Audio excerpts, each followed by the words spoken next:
Welcome back to another edition of TCM Graduate TV. I'm Kenton Sepsic, registered acupuncturist. This is episode 148, and today we're talking about the next heavy hitter on the DU or governing channel, DU16. But before I do, I have an honorable mention for you. Last episode, I discussed DU4 Ming Men, that root fire process to help warm the body. DU5, 6, 7, 8, we don't really use them in the clinic. DU9, we don't really use it in the clinic either. It's a good exam question, therefore you should remember that DU9 is good for jaundice.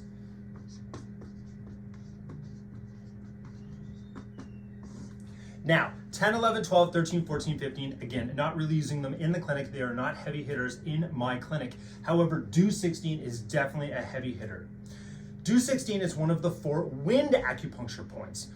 Now, DU16 is often used for external wind.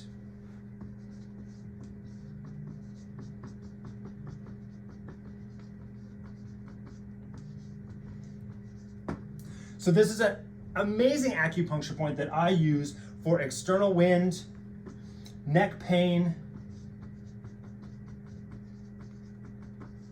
whiplash,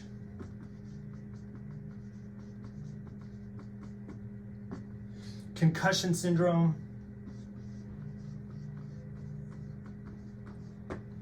Let's erase this and let's talk about the other 4 wind acupuncture points, just because it's important to review things over and over and over so that we remember them.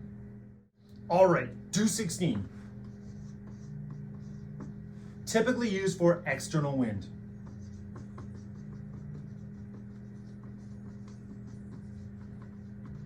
It is right next to another wind acupuncture point, GB20. Used for mostly external wind.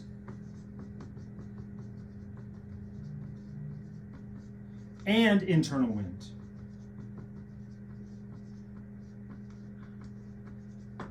Mostly external. I absolutely love using these acupuncture points together. I even love using GB12 and UB10. I like to check the whole posterior neck, the whole occiput, nuchal line, whatever you want to call it. This whole area is really important to check for tightness, especially if we're treating external wind, post-concussion syndrome, whiplash, neck pain, etc. If you're not comfortable using DU16, find somebody who can teach you how to use it. You want to use the right tool for the job. Just like any acupuncture point, it is safe if you get the setup and the angle and the depth correctly. If you're using an 1.5-inch needle, a 2-inch needle on DU16, you're already asking for trouble. If you use a 1-inch needle and you adhere to the angle and the depth, you definitely keep things safe. So again, if you're not comfortable, find somebody. You would never find a surgeon who said, I don't feel comfortable doing these surgeries. They likely are trained properly so that they are capable of doing all surgeries. So we want to be professionals. We want to be experts in our field. There's no such thing as a dangerous acupuncture point. They're all dangerous acupuncture points. Don't tell me that stomach 1 or DU16 or stomach 9 is a dangerous acupuncture point. If you get the setup, the angle, and the depth correct, it is very safe. So again, find somebody who's confident in teaching you these skills and learn them yourselves and become confident in them. So DU16, GB20, another wind acupuncture point. UB12, it's right next to UB13, which is the back shoe of the lung, so we can assume that it's really good for external wind.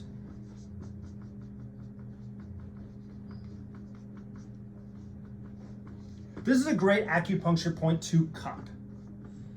And if you use a large enough cup, you can catch both UB12 and 13 with that cup to pull the wind out of the lung.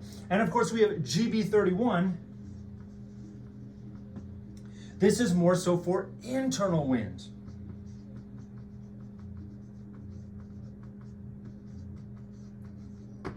So because these are on the gallbladder channel, gallbladder, liver, that interior, exterior connection, this is good. They're good for internal wind, but this one mostly internal wind.